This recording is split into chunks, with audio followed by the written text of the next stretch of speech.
Welcome to Creatively Optimized, the podcast for service businesses ready to shine online. I'm Jenny Belanger, the founder of Jenny B Designs, a web design studio that builds strategic and beautiful websites that are designed to book you ideal clients and make you money. With over 10 years of growing my own design business, I'm here to share tips to creatively optimize your business. Get ready to learn web design strategies for high-converting websites, digital marketing tactics to reach ideal customers, and systems to simplify operations. If you're ready to blend creativity and strategy, you're in the right place. Join me on this journey to creatively optimize your unique business. Let's do this. Have you fallen out of love with your website? Curious on what you can do to change that? Well, this month is February, and in honor of that, I am talking about things that I love or things that you can love. And I thought today's episode could be kind of fun to do a review on a website redesign project that I just worked on and share with you what was going on the website before and what we did to update it so that you understand the strategies and you can put these tips into place on your website to make it a little bit more strategic so you can attract more clients, make more money with it, and like it or maybe even love it a little bit more. So you ready? Let's do this. If we haven't already met, I'm Jenny B. I own Jenny B Designs. We're a brand and web design studio, and I adore working with other small business owners who really want to bring out their personality online and create an online presence that really reflects who they truly are and attracts their ideal clients and makes them money. Let's get right into it. My client Alana came to me last year and she had created a thriving business. She offers boudoir photography. And she had created her own brand and her own website using a template. And she'd been in business for a number of years and knew it was time to really take things up to the next level. Her brand is called Modern Muse Boudoir, and her website is modernmuseboudoir.com. And I am going to have a link in the show notes that will share with you a post that has her website prior to the redesign and then the final version. And you can even look at her live website as I kind of walk you through things and what we did and the reasoning behind it and how you can implement what we did on her website onto your website to get similar results. The first thing that we noticed is that her logo doesn't really represent her brand as it stands today. It was a logo that she designed herself a number of years ago when she was starting off, and I always tell everyone, it's okay to do that. I totally get that we don't always have the investment to put out there when we're starting a business. But there does come a time in your business's life cycle that you really need to take your branding to the next level. Because it's not just your logo, it really embodies your entire business's personality. And it's how your business is portrayed both offline and online, everywhere essentially. So in the version that Alana had before, you can see that she had a gold and her Modern Muse was in white. And working together, we have updated the logo to be more modern, more classic, more simple. And you can see with the new logo, Modern Muse Fine Art Portraits, it's more clean, crisp, modern, delicate, and elevated. Because her work is really quite high quality luxury art, and we wanted it to be reflected in her branding. On her old website, as I said, it was a template, so she was left with only being able to kind of fill in the blanks, which is a great way to start, but there comes a point, like I said, where you really need to up-level. On the hero, it had a stream of photos that you could forward and backwards with arrows. And it said Boston Fine Art Boudoir, the confidence you've been looking for. It actually was very clear who she is and what she does. And I always say that that is the most important thing, that hero section. When you land on a website, it really needs to be clear who you are, what you do, how you help. And you want that imagery to show what you do. And her old site did encompass that. The one thing that it was missing is it didn't have a button to get in touch right in the hero section. You want to make sure that there is a call to action, your main call to action right in that hero section. For example, for her, she wants people to get in touch to fill out a form and then to have a consultation call. So right up at the hero, it needs to have the words explaining who you are, an image of reflecting who you are and what you do, and then a button. And you'll see in the new design, we did exactly that. Instead of having the carousel of images that kind of swap through, we have one beautiful static image that is looking to the words that shares what she does.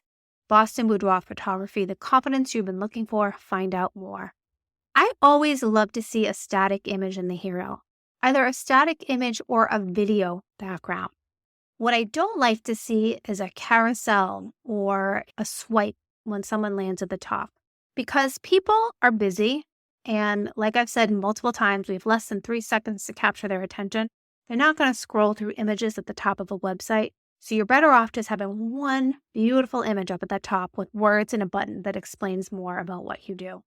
Scrolling down through her other site, it was a lot of white and imagery, black, white, and imagery. And there wasn't a lot of pulling in her personal brand, her personal colors that really reflected who she is. On the new site, we have a whole different palette. We have a mute black, a white, we have a rose, and we have lots of clean white space in the design. The next section that we have on the new site is sharing a little bit about how she works and how she changes your life. And she says it's time to transcend the ordinary and see yourself as art. Learn about the experience. We have imagery showcasing what she does and a button driving people to learn about the experience. On your homepage, you want to make sure that you have beautiful imagery and these calls to action that are guiding your visitors on that journey with you. If you have all this imagery and copy, but you're not taking the people to the next step, as in there aren't buttons or there aren't links driving people to the next step in your sales process, then they're going to be confused and they're not going to know what to do. And chances are they might leave your website. So you always need to be leading people to the next step in your process. On her old website, she actually had a section that shared her process. I really liked it, but it was a little bit long. She had 4 steps. Call us, discover your intentions, embody your truest self, view your photos. 4 processy items. And it was very blocky with the icons and not too much branding pulling through. I always suggest 3 as your magic number. You want to have 3 steps to your process. Anything more and people tend to get a little bit confused or overwhelmed. You want to have things simple and share with people how you help them in 3 steps or less. On the new site, we've got her process down to 3 ways to work together. Set your intentions, embody your true self, and view your images. And right below that, it has a button, I'm ready. You can see the design behind this process section has her artwork in the background and then a really simple, clear process over it. Now, we chose not to use icons because for her brand, it's very clean, very modern, very luxury. And icons don't really fit with the look and vibe of this. We just have the simple numbers 1, 2, 3 in her matte black with the words and the buttons. If you take anything out of this, then the number of steps to your process, I would recommend simple, 3, fewest words as possible. You want people to feel like, oh my goodness, it's so easy to work. I know what's going to happen and let's do this. I'm ready. Another thing that we incorporated on the new site that wasn't in the old site was her freebie. Now, Alana has a boudoir mood and style quiz. This is an awesome quiz that allows people to answer some fun questions to get to know their style. And it helps them be a little bit more comfortable when they're getting ready to have a shoot.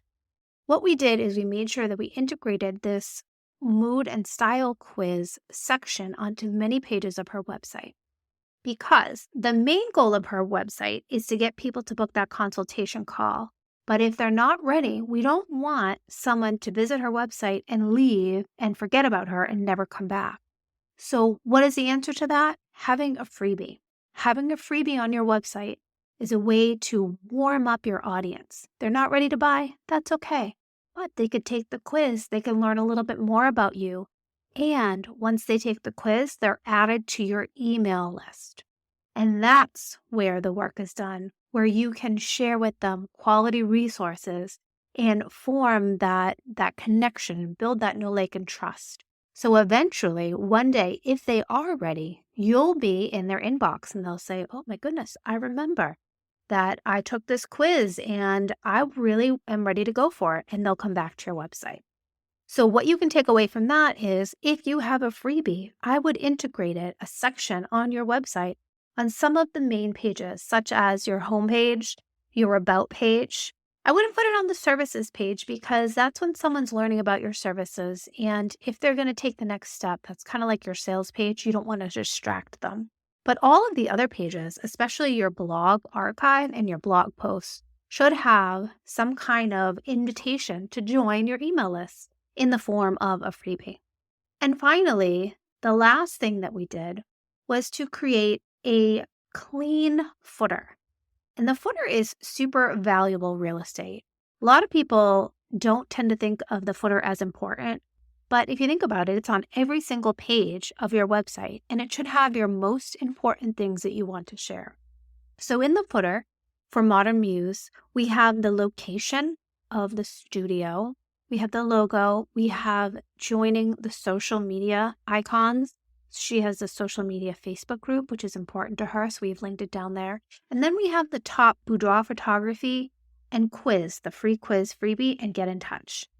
The footer is clean and simple, but it has the most important pages on there, pages that people will be curious about when they get to the bottom of each page on the website. So the footer in this version of her website redesign is clean, simple, and crisp. Now, I'm just taking you through the home page. Her previous site was actually just a single page website. While she did have top navigation that brought you to the section of the page, it was just a single page website. And for this build, we built out a full website. I think there are maybe 7 or 8 pages in total. She's got her home, her about, services for the navigation, but under services, she has 4 different landing pages. She has boudoir, couples, bridal, and men's.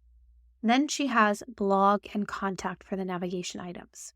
For the top navigation, there are 4 navigation items with a drop down under services.